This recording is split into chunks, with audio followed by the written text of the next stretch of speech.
శ్రీరామచంద్రమూర్తికి, సీతామాతకు, ఆంజనేయ స్వాముల వారికి హృదయపూర్వక ధన్యవాదాలు. సమస్త గురుమండలికి హృదయపూర్వక ధన్యవాదాలు తెలుపుకుంటూ ఇంతటి చక్కటి జ్ఞానాన్ని అందించిన డీనా మిరియం గారికి హృదయపూర్వక ధన్యవాదాలు. సీతాయనం చదువుకుంటున్నాము. శూర్పణఖ వస్తుంది. శూర్పణఖ ఏదో వంట చేసుకొని వస్తే సీతామాతకు ఇది ఏదో విషపూరితమైన ఆహారం తీసుకొచ్చింది అని తను చూస్తే మళ్ళీ ఏమనుకుంటుందో అని తను చూడకుండానే తను తెచ్చిన ఆహారాన్ని మార్చేస్తుంది అనమాట. తను పడేసేసి సీతామాత వండిన ఆహారాన్ని పెడుతుంది. సీతామాత ఊహించినట్లుగానే ఆ పడేసిన ఆహారం 3 పక్షులు తిని అవి మరణిస్తాయి అన్నమాట. దానికి వాటికి క్షమాపణ చెప్తుంది. క్షమించండి, మీకు ఇలాంటి విషపూరితమైన ఆహారం పెట్టాను అని విచారంగా కూర్చుని ఉంటుంది. అది శ్రీరాముడు చూస్తాడు. మనం ఆ ఆహారం తిన్నట్లయితే మన పరిస్థితి కూడా అంతే కదా. నేను ఇక్కడ పక్షులు తిరిగే చోట తినే చోట దాన్ని పోసి ఉండకుండా ఉంటే బాగుండేది రాముడే అని బాధపడుతుంది సీతామాత. రాముడు ఉపశమనం కోసం ఆమె చుట్టూ తన చెయ్యి వేసి విచారపడటానికి సమయం లేదు సీత, ఇదంతా ముగిసేలోపే ఎంతోమంది మరణిస్తారు. కొన్ని రోజుల తర్వాత వారు నిప్పు చుట్టూ కూర్చుని సాయంత్ర భోజనం చేస్తూ రావణుడు త్వరలో దాడి చేయటం తథ్యం అని చర్చించుకున్నారనమాట. మనం ఎదురు చూడకూడదు, ఇక్కడే కూర్చుని ఉండకూడదు, అతను మన మీద దాడి చేయకముందే మనమే అతనిపై దాడి చేయాలి అన్నాడు లక్ష్మణుడు అసహనంగా. లక్ష్మణ, నేను ఇంతకుముందు చెప్పింది ఇప్పటికీ సత్యమే. సరైన కారణం లేకుండా మనం అతనిపై దాడి చేయకూడదు. మనకు విషం ఇచ్చి చంపటానికి అతను తన సోదరిని పంపించాడు. ఆ కారణం చాలదా ఆమె చర్యల వెనుక అతను ఉన్నాడని మనకి ఎలా తెలుసు? దాని గురించి మన వద్ద రుజువు ఏమైనా ఉందా? ఆమె నుంచి మనల్ని మనం రక్షించుకోవటానికి ఆమెను తీవ్రంగా గాయపరిచాము. అది మన చేతుల్లో లేదు. ఇది మన చోటు కాదు అతనిపై దాడి చేయటానికి బదులు అని చెప్పాడు శ్రీరాముడు. అయితే మనం ఏం చేయాలి? ఇక్కడే కూర్చుని ఎదురు చూడాలా? లక్ష్మణుడి స్వరంలో కోపం ఉంది. ఆయన ఏదైనా ఎప్పుడైనా వెంటనే చేయాలని అనుకుంటాడు. శ్రీరాముడు ఏమో దూరం ఆలోచించి సమయం కోసం ఎదురు చూస్తాడు. గాలిలో ప్రతిధ్వనించినట్లుగా సీత స్వరం సంభాషణలో ప్రవేశించింది. అది ఎంతో దూరంలో లేదు. వారి మధ్య కూర్చుని మౌనంగా ఆ చర్చను వింటూ ఉండగా ఈ మాటలు ఆమె నోటి నుంచి వచ్చాయి. శ్రీరాముడు ఆమెను చూడటానికి అటువైపు తిరిగాడు. అది నీకు ఎలా తెలుసు? అడిగాడు లక్ష్మణుడు. సీత తను కూర్చున్న చోటు నుంచి లేచి దూరంగా జరగటంలో వారికి ఆమె ముఖంలో భావం కనపడలేదు. అది నేను భావిస్తున్నాను. అతని ఉనికి మనల్ని సమీపిస్తున్నట్లుగా నాకు అనిపించింది. ఆమె ఆకాశం వైపు చూసింది. గాలులు తమ దిశను మార్చుకున్నాయి. పక్షుల సమూహాలు ఎటువైపు వెళ్లాలో తెలియక సందిగ్ధానికి గురైనవి. అడవిలోని చిన్న జంతువులు మన తోట దగ్గరకు రాకుండా దాక్కుంటాయి. నదులు అసాధారణ వేగంతో ప్రవహిస్తున్నాయి.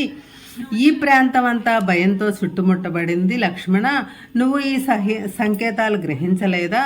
అతను రాబోతున్న సంకేతాలు. మనం దాడి చేయటానికి ఆ కారణం చాలదా? లేదు లక్ష్మణ, బదులిచ్చింది సీత. ఇంకా ముఖం అడు తిప్పుకునే మనం ఎదురు చూడాలి. మన దాడి ధర్మబద్ధమైనదే అనిపించే కారణం వస్తుంది. మనం రావణుణ్ణి ఒక్కడనే ఎదుర్కోబోవటం లేదు.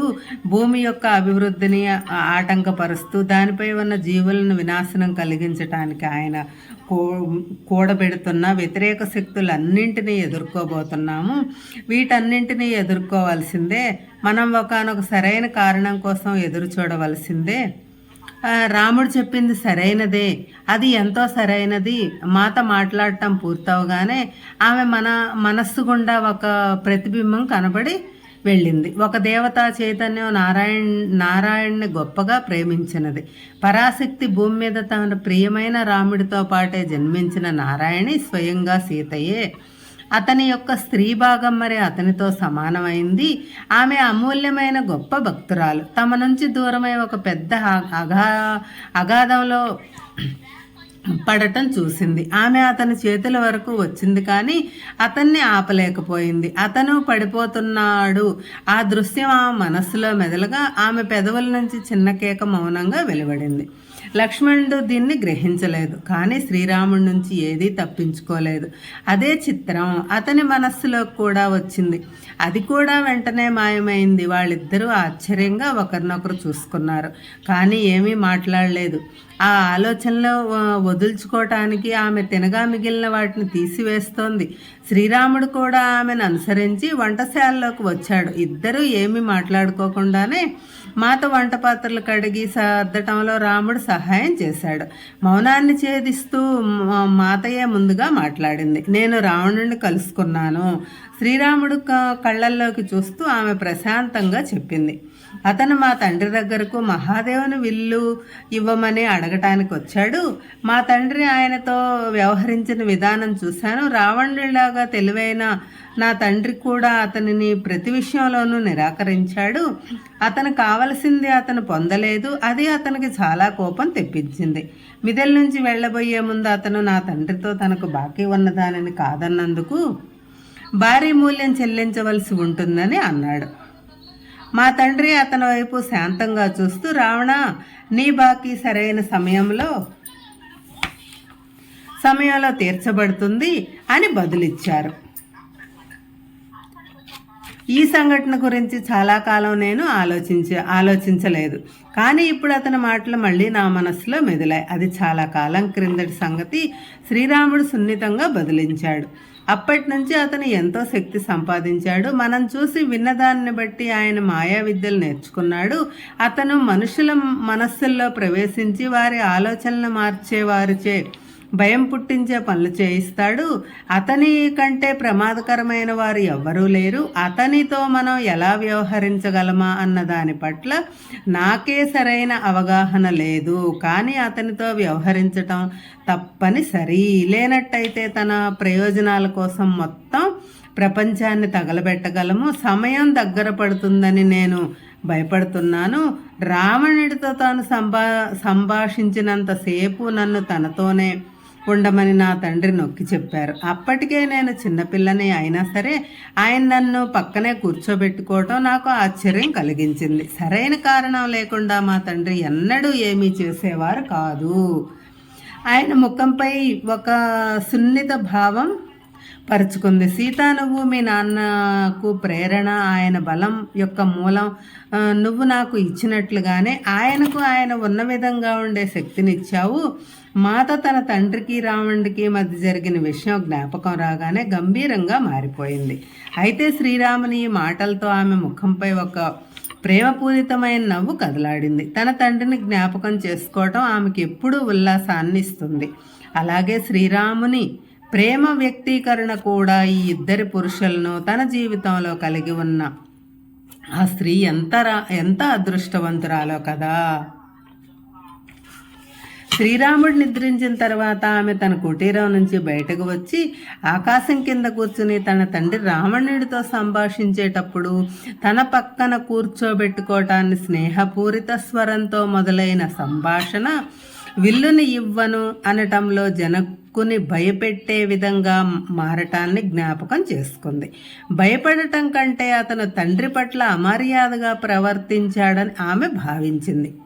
ఆయనతో అంత అగౌరవంగా ఎవ్వరూ మాట్లాడటం ఆమె ఎన్నడూ వినలేదు. తరువాత ఆమెతో ఆమె తండ్రి తన కోపానికి తగిన మూల్యాన్ని చివరలో రావణుడు చెల్లిస్తాడని చెప్పారు. ఇప్పుడు తనతో రావణుడు మాట్లాడిన దాని గురించి తానేమీ పట్టించుకోవటం లేదని, కానీ ప్రకృతి శక్తులు దేవతల పట్ల అతను చూపించిన కోపం ఒకానొక రోజు అతనిని మట్టి కరిపిస్తాయి అని చెప్పారు. మహాదేవుడు ఎన్నో వరాలు ఇచ్చారు, కానీ వరాలు తీసుకోవటంలో గొప్ప ప్రమాదం ఇమిడి ఉంది. వాటిని సరిగ్గా ఉపయోగించకపోతే వారి వినాశనం అనివార్యం. ఖచ్చితంగా రావణుడు గతంలో గొప్పవాడై ఉండవచ్చు.